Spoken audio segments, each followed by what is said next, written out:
Добро вечер, срекна вечер, почитувани гледачи на продукција Буревесник, на емисијата Пета димензија во спортот, на сите љубители на мондијалите, мондијалисти, фудбаломани и на сите оние во кои фудбалската крв тече низ нивните вени. Месец ноември 2022 година е месец на светскиот фудбал. За прв пат во речиси 100 годишната историја на мондијалите, светското фудбалско првенство се игра некаде почетокот на зимата. Од 20 ноември до 18 декември Катар и градот Доха со 8 околни стадиони распространети на радиус околу 50 километри ќе биде центар на фудбалскиот свет. 32 фудбалски репрезентации собрани од сите светски мердијани ќе играат и ќе се надпреваруваат за тоа кој ќе ја освои 22-та златна богиња, кој ќе биде носител на трофеот на Жил Риме, кој ќе го подигне, односно кој капитен на која репрезентација ќе го подигне победничкиот трофеј. Во мојата новинарско-фудбалска историја, во мојот бекграунд и во мојото CV сум известувал, сум присуствувал, сум пишувал од 8 светски фудбалски правенства. Историјата почна во Италија 1990 година, па продолжи секој наредни 4 години преку Соединетите Американски држави, Франција, Јапонија, Јужна Кореја, Германија 2006 година, Јужна Африка 2010 година, каде што светското фудбалско првенство се одржа за прв пат на африканскиот континент, 2014 во Бразил, каде што се оствари мојот детски сон да присуствуваш во земјата на фудбалот и во кафето, а во исто време да се игра мондијалот, и 2018 година во Русија беше мојот 8ми мондијал, еден своевиден, би рекол и личен и на безлажна скромност држан рекорд како човек, како новинар, како фудбаломан кој има најмногу мондијали зад себе. Во таа конотација, размислувајќи и подготвувајќи се за 15-та емисија, рекол во продукција на Буревесник и во 15-та емисија на независниот проект, чиј автор сум јас, Пета димензија во спортот, тргнувајќи од некои показатели кои сакам да ги споделам со вас, се одлучив во предвечерието на мондијалот во Катар да му го посветиме вечерашната емисија на светското фудбалско првенство на мондијалот 2010 година во Јужна Африка, односно во Џоханесбург, Нелспруит, Преторија, градовите каде што бев и од каде што известував за спортскиот портал www.skok.com.mk. Зошто точно Јужна Африка, зошто Џоханесбург, зошто овој мондијал и зошто точно првиот мондијал кој се одигра на африканскиот континент? Од 8 мондијали на кои сум присуствувал и известувал, до сега имам покриено неколку од самиот почеток до крај. Тоа се двата мондијали, двете светски првенства кои се играа на европскиот континент и 1998 година во Франција, кога како специјален известуваш на неделниот спортски магазин Скок, известував од свеченото отварање до финалето на Сен-Дени, кога уживавме во мајсториите на Зидан. 2006 година повторно во Германија бев присутен и известував од самиот почеток од отварањето на мондијалот па до неговото големо финале во Берлин.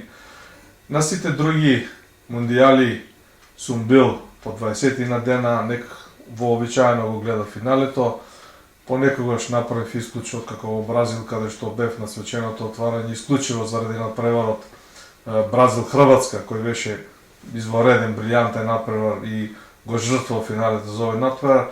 Меѓутоа, во Јужна Африка 2010 година бев 40 денови, вклучувајќи го и патешествието од Скопје преку сите дестинации до кои стигнав до Џоханесбург, и оваа емисија е посветена на мондијалот во Африка, во Јужна Африка, и ќе зборуваме за 40 дена во Јужна Африка. На самиот почеток збор 2, како тргнав и како стигнав, мислам дека е прекрасно интересно искуство. Од Скопје преку Софија и Брисел, срцето на Европа, слетав во Триполи, Северна Африка, каде што имав трансфер авион во оние микс сезоните, ги знаете, во трансфер зоните, за да слетам долу во Јоханесбург и односно да прелетам речиси комплетна Африка. Патешествието до Триполи беше нормално, реално, со тоа што на аеродромот во Софија ми беше скренато внимание дека ги имаат информациите дека патувам во Јоханесбург, а ме праша зошто немам виза во мојот пасош за Јужноафриканската република. Одговорот беше дека сум акредитиран новинар на ФИФА и дека имам специјално известување и писмо од ФИФА дека на сите можни аеродроми во светот го има моето име и дека без никаков проблем со било каков прелет можам да слетам во Јоханесбург и да известувам од светското фудбалско првенство. Потпирајќи се на таа информација од ФИФА, на официјална информација од ФИФА што се вели со писмото во џепот, слетав од Брисел во Триполи и при тоа ми беше многу некако интересно и чудно што авионот беше речиси и празен. Меѓутоа не обрна внимание, беше некоја лева сезона, сигурно се случува и тоа не се. И слетувам во Триполи, во трансфер зоната, нормално некоја пасошка процедура, мисля дека сето тоа ќе помине релативно лесно. Овде имаше некои од службениците од понежниот пол, од женски пол, кои беа со фереџиња на лицето, им се гледаа само очите, нешто зборува англиски, меѓутоа искрено не беше тоа многу течно. И наеднаш пасошот ми остана од другата страна на шалтерот и бев замолен, па и не баш замолен, така малку као потурнат, да молам, потрнете се на страна и влезете овде. Останав збунет, малку изненаден што е од сето ова што се случува и во едно релативно мало сопче, да кажем од прилика 3 на 3, 3 на 4, така со две столици, некое мало биро таму во ќошето, влегува двајца луѓе и почнаа да ми зборуваат нешто на арапски. Јас буквално ништо не разбирам, меѓутоа по некое време, тоа релативно кусо време, може би една минута, не повеќе, почнаа да викаат нешто, да урлаат, не баре да ми се закануваат, ми го покажуваат пасошот дека немам виза за Јужноафриканската република и од она што развав од гестовите, од гестикулациите и од викањето, немаше ни теоретска шанса да ме пуштат да слетам во Јоханесбург. За моја среќа и самиот и ден денес после 12 години се чудам како успеав да останам толку смирен, побарав на англиски да ми обезведат некој со повисок чин, не ме разбра, покажувам вака звезди, бидејќи сите беа и униформирани службениците, немаше цивили, сите беа во униформи, војнички, полицајски, не знам точно. Среќата, фортуната некако беше на моја страна, влезе еден сериозен тип со мустаки и држеше едно камшиче, како на филмовите, вака и влегува и го удира во раката. И ми вели на англиски: "Добар ден, господине. Како се викате?" Ја не знам како ми дојде, викам: "Пишува во пасош." Тој се насмеа, го зема пасошот и вика: "Господине Доргутов, вие одите за Јужна Африка." Викам: "Да, јас сум акредитиран новинар на ФИФА. Ве молам, овде ме задржувате подолго колку што треба." Почнав малку да се плашам, гласот да ми трепери. Малку бев возбуден. И викам: "Што се случува?" Човекот шеретски се насмеа и продолжи да се удира со камшиче по дланките вака, велики: "Нема да одите за Јоханесбург, немате виза." Велам: "Вие ме разбирате ли, има официјален допис од ФИФА, од семејството на ФИФА до сите можни аеродроми во целиот свет каде што го има моето име. Вие сте должни да го знаете тоа."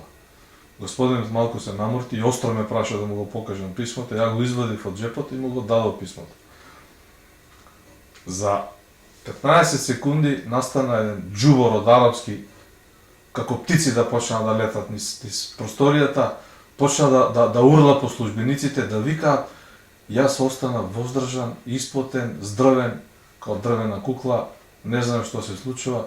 За помалку од 5 минути донесоа можеби едно 5 до 10 топа хартија со сите можни акредитирани новинари на ФИФА и ги поставија на масата писмата. Шефот, предпоставувам, после ми објасни кога сето се заврши, ги тераше што можат побрзо да го најдат моето име и презиме. Среќа, акредитациите беа по азбучен ред. Некаде од еден топ го извадија писмото, каде што пишуваше Мијалчо Доргутов со меморандум на ФИФА и шефот ми рече: ајде, напред пред мене, поминуваш трансфер зона, за 10 минути имаш авион за Джоханесбург, среќен ти пат. Така искував опаш и од Триполи летна за Джоханесбург.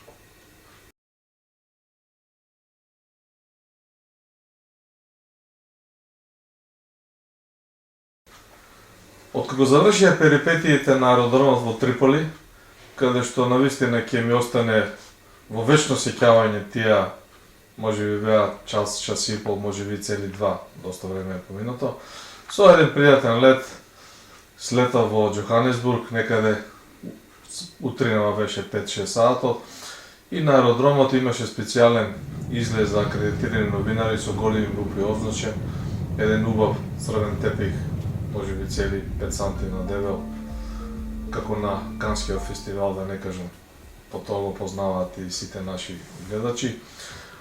Сите формалности помина многу брзо, на Тампо аеродромот се помина перфектно, немаше никакви кажено спортски зафраканци како она во Триполи. Излегувам од Тампо аеродромот во Джоханесбург, на првиот чекор надворот, сите пасошки, царински и друг вид контроли, ме пречекува Баже Панев Арето, еден штипјанец во хороскоп, вистински ас, еден мој долгогодишен пријател, добар другар. Се гушкаме, ја ненаспан, тој некако расположен и неговиот омилен израз беше за да ми покаже колку ме сака и почитува, со колку големо срце ме пречекува. Вика: другарче мое, ајде сега кажи ми ти што сакаш во овој момент. И јас како пушкам му викам: Баже, ми се пие пиво, се бави 6 сат. Баже ме гушка, ме носи у едно казино близко до аеродромот, само тоа работеше во тие утрешни часови, ја не бе свесен за тоа дека е така. Испивме по едно пиво и се помабетивме, де факто тоа беше едно почнување на Мондијалот во Јужна Африка, од каде што имам многу прекрасни спомени, вклучувајќи ја и денешната моја стайлинг гардероба со Бафана. Овде е еден прекрасен сувенир, сите го знаат, звукот на вувузелите, каде што помина комплетниот Мондијал, ќе објаснам и за тоа малце подетално. И доаѓаме до фудбалската топка Джабулани, официјална фудбалска топка лиценцирана, ова е купив од продавниците лиценцирани на ФИФА. А за оваа топка, за оваа Джабулани, како е креирана, како е направена и како ќе се игра со неа, во наредните минута-две специјален видео прилог направен од мене, во кој Баже Панев Арето во музеот на ФИФА во Сантон Конвеншн центарот добро ја објаснува фудбалската топка Джабулани. Шо вика? Козло металко се игра. Да. На Олсен Мандела беј.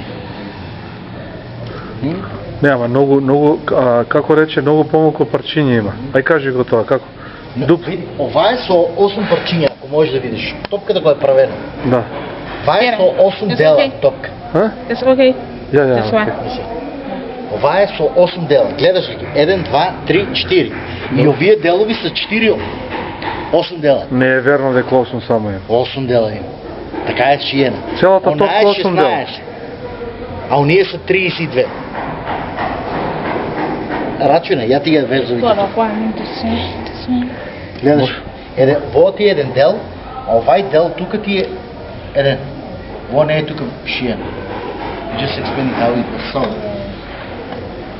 И за тоа оде така убаво. Многу е перфектна. А овие се топките што се игране. Сега, тие што ги нема едно треба да се играе. А точно колку фала? Една, 2, 3, 4, 5, 6. Колку такмици треба да се играат? It's a final ball. This It's the one. final ball is the top one, eh? Yeah. Which this one is playing the final. Да, да? At Soccer City, Soccer City Johannesburg. Johannesburg. О, пишува на неа, бе. На сите пишува. Да. Те сватиш и пак не те сватиш.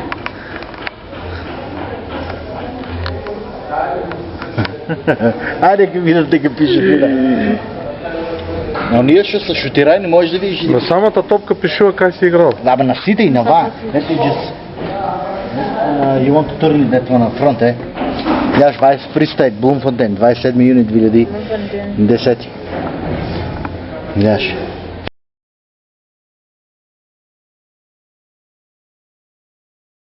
Вториот ден по приспиената ноќ во Џоханесбург, будењето беше со моето традиционално добро добар ден, среќен ден Џоханесбург и подигнување на новинарската акредитација. Искрено останав помалку и запрепастен и вџашен, иако бев полн со информации, супер избрифиран од мојот пријател Арето, кој беше мој домаќин во сите овие 40 денови за време на Мондијалот. И утрово ми го праќа неговиот службен возач да ме носи до Сокер Сити стадионот и до центарот за акредитација кој веќе го беа детектирали од нивна страна каде е точно лоциран малку подалеку од Сокер Сити стадионот. Возачот е црномањест, убав голем тип, вака разбаcan што викаме ние. И седнуваме во службеното возило, нешто Honda беше, нормално по лева страна возење. Кога наеднаш седам да возачот на предното седиште, од неговата десна страна гледам пиштол, рамка и сето тоа тука стои до мене. И јас му се обраќам, викам, кај одиме? Да подигнем акредитација, да викам, шо ова, што е? My friend, this is normal situation, this is Johannesburg. Ова е нормална ситуација, ова е Johannesburg, вика, ова не е Париз, Лондон, Њујорк. Јас си прекутев, останав, ама си помислив, во сигурни раце сум, човекот е тука роден во Johannesburg, во некој кварт ми се чини Совето, така ми остана посеќавање. Ги знае на прстиците улици на Johannesburg, сите сокачиња, сите, да не кажам, и сумнителни фаци. Така што бев со него, ја подимев акредитацијата новинарска, не почека човекот, се вратив во квартот каде што бев сместен и каде што престојував и де факто Мондијалот беше веќе чукаше на врата. Утредната беше свеченото отварање, едно прекрасно отварање, за малку и да не речем 100.000 гледачи. Јас секогаш така кажувам на Сокер Сити, еден огромен стадион, едно јаволко со звук на вувузели, ми се чинеше дека може би имаше и 200.000 навивачи, не можам тоа да го опишам, тоа само се доживува. Такви моменти, такви чувства, кога вувузелите ти зујат како рој пчели или оси околу тебе, е тешко да го доживееш. Во целиот тој спектакл остана со смирена рака, дори направив неколку фотографии од свеченото отворање, бев навистина импресиониран, а и како да не биде човек кога на целата таа церемонија главна звезда беше популарната Шакира со незината песна Време за Африка, ја знаете сите, убава песна, еден прекрасен спот. И by the way, кога зборуваме за ова, сите овие церемонии, сите овие убавени беа добро организирани и многумина во тие организациони одбори, дури и меѓу нас новинарите, постојано велевме и си зборувавме дека сето ова е заслуга на легендарниот Нелсон Мендела, на популарниот лидер, водач, борец за правда, кој целиот свој живот го потроши да им донесе на Јужна Африка една благосостојба, колку што тоа може и колку што тоа дозволува. Значи, буквално и можам да кажам дека целиот Мондијал во Јужна Африка беше во знакот на вузелите, беше во знакот на Нелсон Мендела. Овде има и некои други сувенири од тој период. Меѓутоа, морам да истакнам дека на тоа свечено отварање беше импресивната слика и навистина Мондијалот во Јужна Африка покажа дека заслужено ја добил организацијата и дека заслужено за прв пат едно светско фудбалско правенство се игра на африканскиот континент.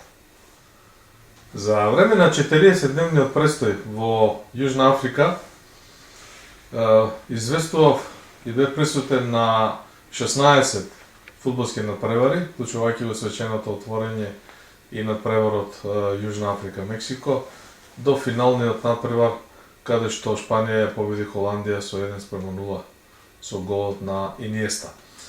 Во меѓувреме бев во Преторија неколку пати, град многу блиску, можеби 50-60 км од Џоханесбург, и една фудбалска сторија која сакам вака да ја раскажам во мини црти, која мислам дека ќе биде интересна за нашите гледачи, а тоа е надпреварот, двата надпревара фактички на Србија против Гана и на Србија против Австралија. Првиот се одигра на 13 јуни 2010 година во Преторија, кога Србија загуби од Гана со 0:1, а на тој ден, 13 јуни 2010 година, се роди син ми Петар. Едно изворедно чувство и една мини прослава која таму ја направив исто со Баже Арето, со мојот другар пријател. Го прославивме раѓањето на поколението. А вториот надпревар исто благодарејќи на фамилијата Ареви, патувавме околу 450 километри подалеку од Џоханесбург во градот Нелспруит, каде што репрезентацијата на Србија го играше решавачкиот третиот надпревар во својата група на финалниот дел од Мондијалот против репрезентацијата на Австралија. На овој надпревар на србите им беше неопходна победа, има добар тим, има добар селектор, Радомир Антич, славно фудбалско име, беше предводник на српската фудбалска репрезентација и некако без оглед на претходните два надпревари Србија имаше можност, имаше сила, имаше креација, имаше атмосфера да го добие овој надпревар. Подготвивме на мина експедиција со два автомобили, 10 души, можеби и повеќе, само организирани и нормално јас со новинарска акредитација бевме да го проследиме овој надпревар. Благодарејќи на претходните контакти, кога експедицијата на Србија имаше официјален прием во амбасадата на Србија во Џоханесбург, каде што, да кажам, тимот на скок предаден од мене, тоа беше Баже Арето со неговата сопруга Марија и неговите два сина, бевме специјални гости на овој прием, каде што Емилио, синот на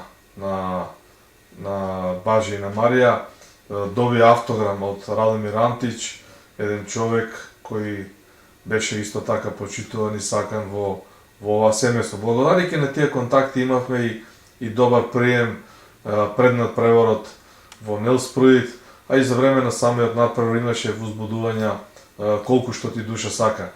Тој надпревар исто така ќе го паметам долго време, бидејќи очигледно дека во фудбалот секогаш не победуваат подобрите, поквалитетните, да не кажам, бодовите на тој надпревар и головите беа на страна на Австралија. По многу пропуштени шанси во првото полувреме, на полувреме се одете со резултат 0:0, и кога полека разменував мислење со колегите од Србија и од околните балкански земји, дека во второто полувреме условно речено ќе биде наше, односно дека репрезентацијата на Србија ќе може да извојува победи, да влезе во нокаут фазата, се случи сосема спортивното. Австралијанците постигнаа два многу чудни голови, победал со 0:2, настана намешаница, бракотница по теренот, многу нервоза на клупата за резервни фудбалери. Радомир Антич многу пати влегуваше, иако е смирен, прав джентлмен, тренер господин ги загуби нервите, неколку пати влегуваше на теренот. На крај репрезентацијата на Србија успеа да намали 1:2, меѓутоа тоа беше крај за Србија и испаѓање уште во првиот круг на Мондијалот во Јужна Африка.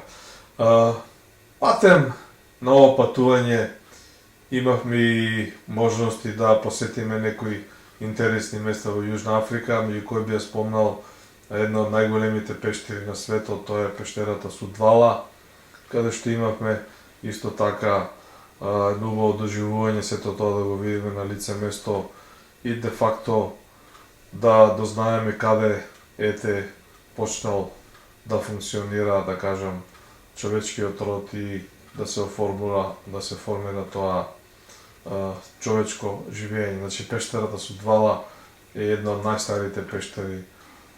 Од 16 надпревари кои ги гледав за време на Мондијалот во Јужна Африка, без конкуренција, без двумење и без некоја посебна анализа, убедливо највозбудлив, најинтересен, најпривлечен надпревар каде што имаше еден мал милион возбудувања, беше надпреварот меѓу Уругвај и Гана, кој се играше во нокаут фазата. Надпреварот се одигра на Сокер Сити, најголемиот стадион, и остана запаметен по еден момент кој влези во антологијата на FIFA и кој ден денес се врти низ видеоклипови како ексклузивен, како интригантен момент, како нешто што ретко кога се случува. Имено се играше некаде 90-та минута. Уругвај беше апсолутен фаворит против Гана, меѓутоа африканската репрезентација, која и во претходниот циклус, да реков, направи изненадување и ја елиминираше Србија во таа нокаут фаза, дали испадна. Гана влезе во нокаут фазата и на овој надпревар против Уругвај Гана беше апсолутен аутсайдер. Уругвај предводен со Диего Фарлан официјално прогласи за најдобар фудбалер на овој мондијал, за кој нешто ќе кажам подоцна и подетално. Влезе како апсолутен фаворит, меѓутоа настаните на теренот не се одвиваа така. Се играше некаде 90-та минута кога уругвајските навивачи беа нестрпливи, симпатизерите на Гана веќе се радуваа на извидувањето на пеналите, бидејќи за нив беше тоа исто како победа. И некаде во екстра продолжението, во екстра тајмот од даден или од судиите, Гана беше во налет и во еден удар кон противничкиот гол, во конкретниот случај кон голот на Уругвај, кога веќе топката сите ја видовме во мрежата, и ние новинарите, и навивачите, и доле штурчните ставови на клупите, па дури самите фудбалери на теренот, и кога се чинеше дека Гана ќе постигне гол и ќе победе со 2-1, некаде на гол линијата како по печурка после дожд изникна Луис Суарес и со вистинска голманска парада, буквално со голманска парада. Фотографиите од тоа ден денеска стоат еве ексклузивно, да не речем, ќе ги видите и вие. Со двете раци ја спречи топката да влезе во мрежата, односно го одбрани својот гол и го спаси Уругвај од пораз буквално во 90-та минута. Судијата досуди пенал за Гана и по мала консултација и мало размислување, не беше тоа некој долг период, апсолутно заслужено му покажа црвен картон на Луис Суарес. Тука немаше дилеми, нити некој се побуни, нити некој имаше место за реакција.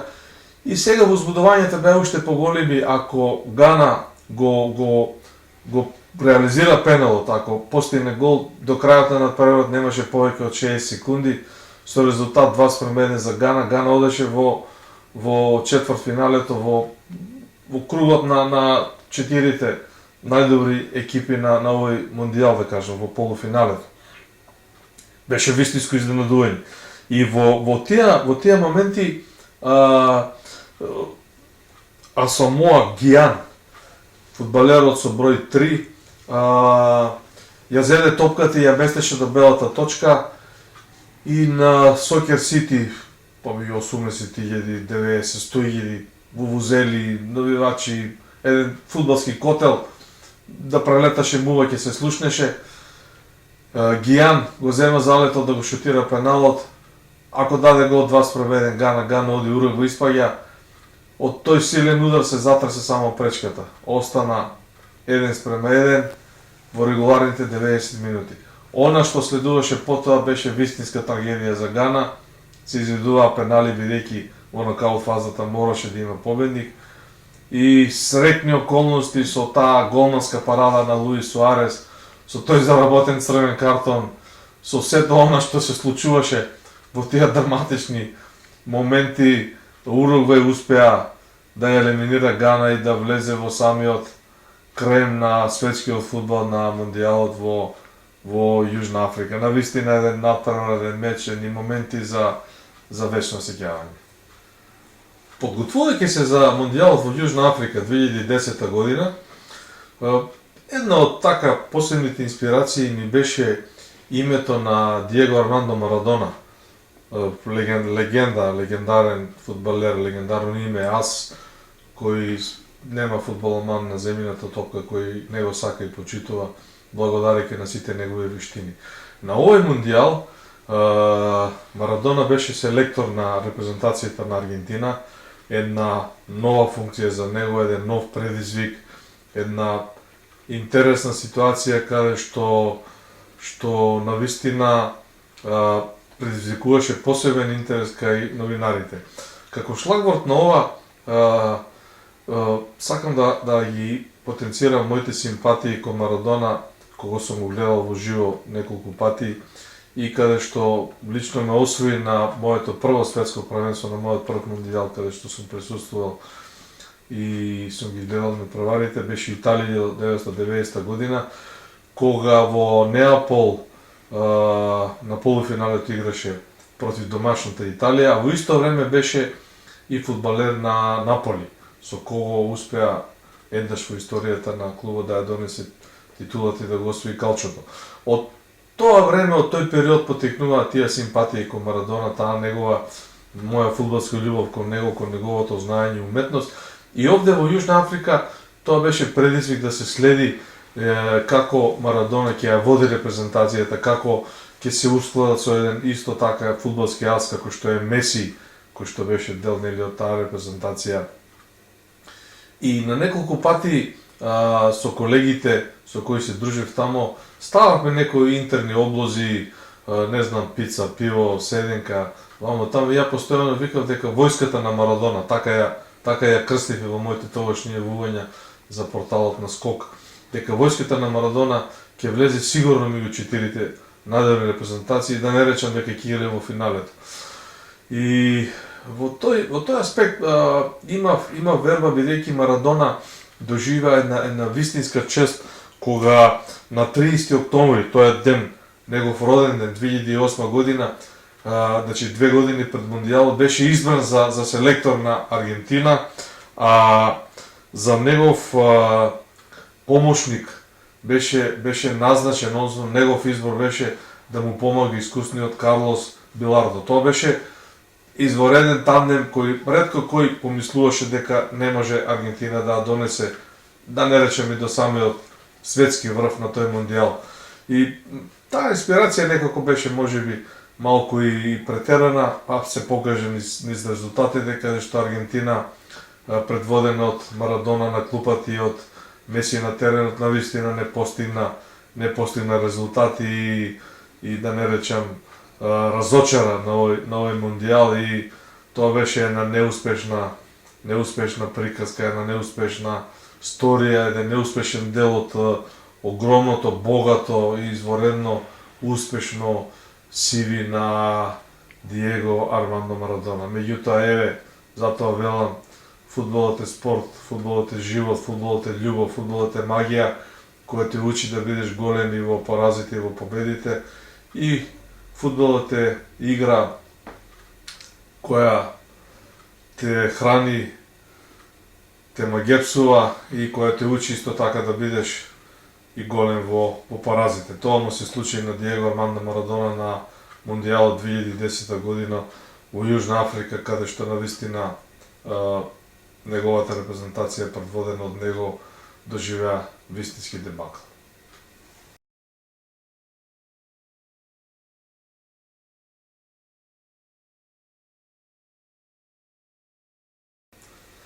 Кога станеде мондијал од неговото отварање па до финалето, кога имате можност да гледате 16 надпревари мондиалски. Секако во преостанатите денови имате и други настани кои се организирани од ФИФА. Имате доста слободно време да ги проследите и другите случувања, да се забавувате помалку, па и да се отпуштите со некоја кригла пиво или со парче пица кое во Джоханесбург имаше во изобилие.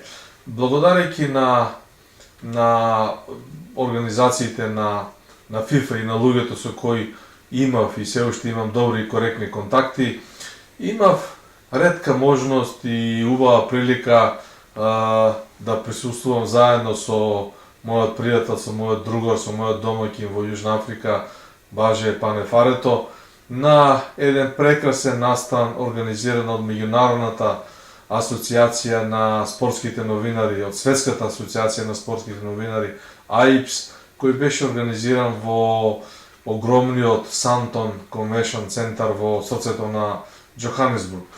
За овој настан, само кратко ќе кажам дека имаше еден мал милион луѓе кои овде присуствуваа, почнувајќи од Сеп Блатер кој држеше пресконференција пред новинарите, па Франц Бекенбауер, Жорж Веа, Рут Гулит, една плејада на фудбалери, на личности. И најинтересно сепак беше отворениот музеј на ФИФА, каде што можеа да се видат сите фудбалски топки со кои се играле сите мондијали, почнувајќи од 1930 година па до 2010 година, до ова топка Джубилани, која што стои до мене. Можеше да се видат сите фудбалски кондори или популарните копачки со кои играле фудбалерите 30 година, 34 година на мондијалот, па стандардниот Адидас почетокот на 70-те години и се друго. Се тоа оставам сега преку неколку видео инсерти и преку овие материјали кои се од мојата лична мондијалска архива, а патен, да кажам, и фотографиите кои ги користиме за оваа емисија се од архивата на ФИФА, од мондијалската архива на ФИФА, каде што како долгогодишен акредитиран новинар на ФИФА и како представник на нашата држава, на Македонија, како единствен новинар од Македонија, кој веќе 7-8, можеби цели 10 години, го дава својот глас за недобрите фудбалери кои ги бира ФИФА. Тоа е една номинација со која се гордеам, едно признание од ФИФА кое години наназад застигнува на мојата лична имейл адреса, а еве за неколку денови повторно сум информиран и повторно ќе го дадам својот глас за недобрите во фудбалери на ФИФА, заедно со селекторот на македонската фудбалска репрезентација и со капитенот. И да се пофалам, и селекторот и капитенот се сменија, не е веќе Игор Ангеловски, не е Горан Пандев, меѓутоа Мијалче Доргутов останува како трет постојан член на македонското жири кој гласа за недобрите на ФИФА. Во продолжение видете ги видеоприлозите од Сантон Конвеншн центар и уживајте во убавините и симпатичните 8 манекенки кои шутираа пенали и ги забавуваа присутните, а всушност овие 8 манекенки ги беа представници на 8-те најдобро класирани фудбалски репрезентации кои влегуваа во четвртфиналето на турнирот на мондијалот.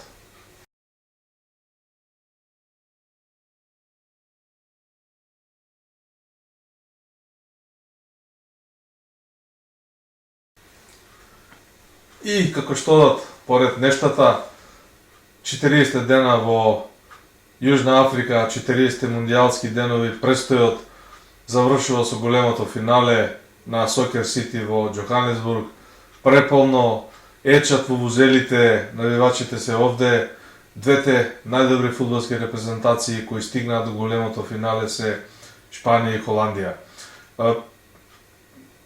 Во оваа прилика, како единствен спортски новинар од Македонија, кој известуваше од светското фудбалско првенство во Јужна Африка, значи немаше апсолутно новинари нити од електронските медиуми, нити од државните електронски медиуми, нити од пешаните медиуми, и за да бидам до крај прецизен, можеби за прв пат немаше новинар од македонската национална државна телевизија и Непосредно пред финалето бев замолен од новинарите на македонската телевизија кој има емисија во живо во студиото и каде што гости беа Гоце Попев и Бован Бабулски, ден денеска се сеќавам, бев замолен да ме вклучат во живо на македонската телевизија. Сето тоа се случуваше непосредно, можеби помалку од 1 час пред големото финале.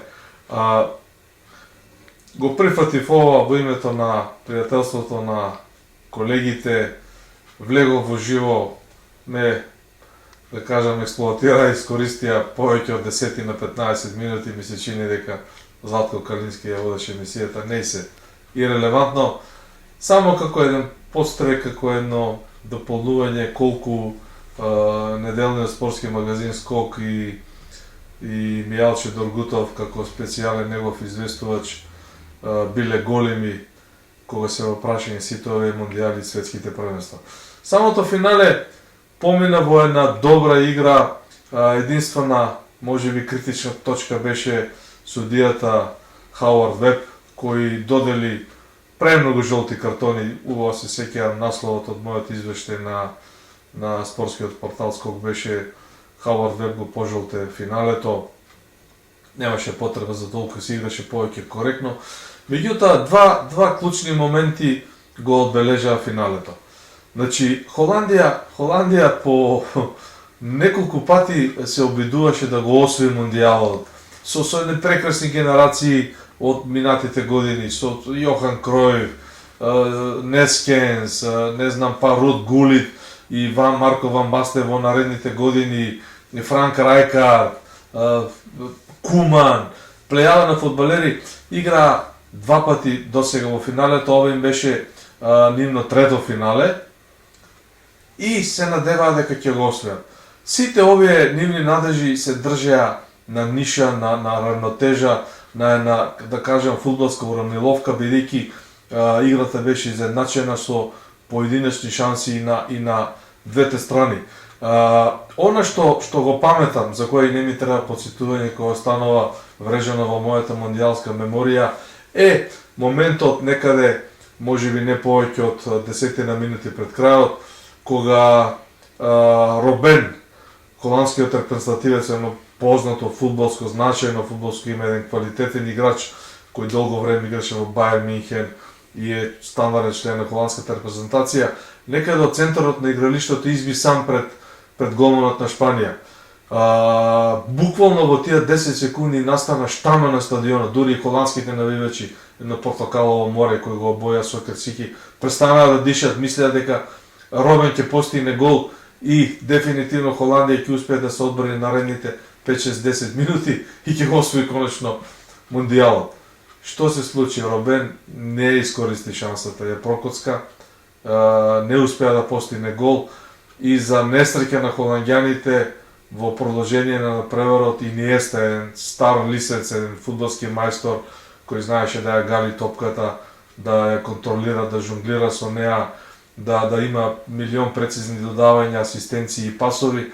Овој пат беше во улога на стрелец, еден кадар кој го овековечи нашиот фоторепортер, еве него ќе го спомнам во оваа прилика, Ѓорги Личовски, кој беше присутен во Јужна Африка, значи немаше новинари и новинарски екипи, меѓутоа фоторепортерот од Македонија имаше.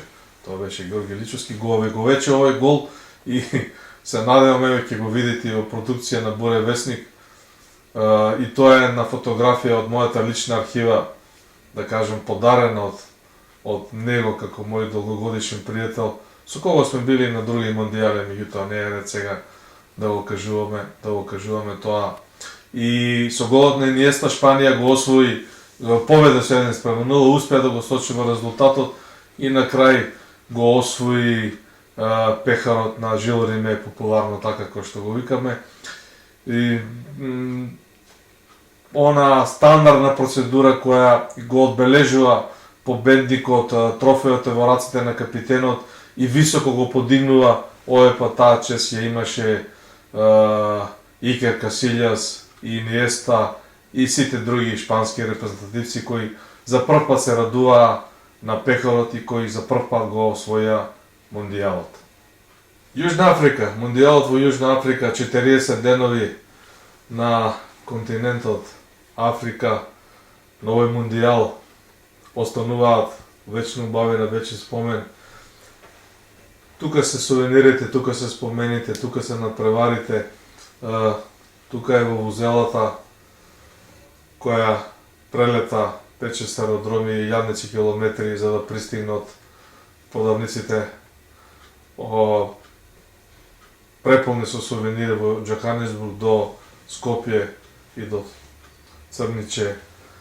Да не потсеќа на овој прекрасен мундијал, на овие 40 денови поминати во Џоханесбург, Преторија, Нелспруит, на сите доживувања, на сите повеќе убави, отколку помалку драматични моменти, каде што имаше и критични ситуации, не ги споменав и нема никогаш да ги споменам. Џоханесбург сепак е небезбеден град. Во Џоханесбург силата од секој пат имала предимство пред разбирањето. Ете, тоа е мундијалот, тие се 40 денови, тоа се спомените, тоа се можностите што ги овозможува продукцијата на Буре вестник да го пренесеме ова лично искуство, да се дружиме со вас и да продолжиме од денес, 8 ноември 2022 година, до наредниот вторник, 15 ноември, кога на програмата го имаме Катар во неговото предвечерие, кога Катар со сите своји убавени, со сите своји контроверзии и со сето оно што го носи, ќе биде тема за експлоатација во очи, во пресред на 22-то светско фудбалско првенство кое ќе се одржи од 20 ноември до 18 декември. Довидување до скоро со петата димензија во спортот во продукција на Буре вестник.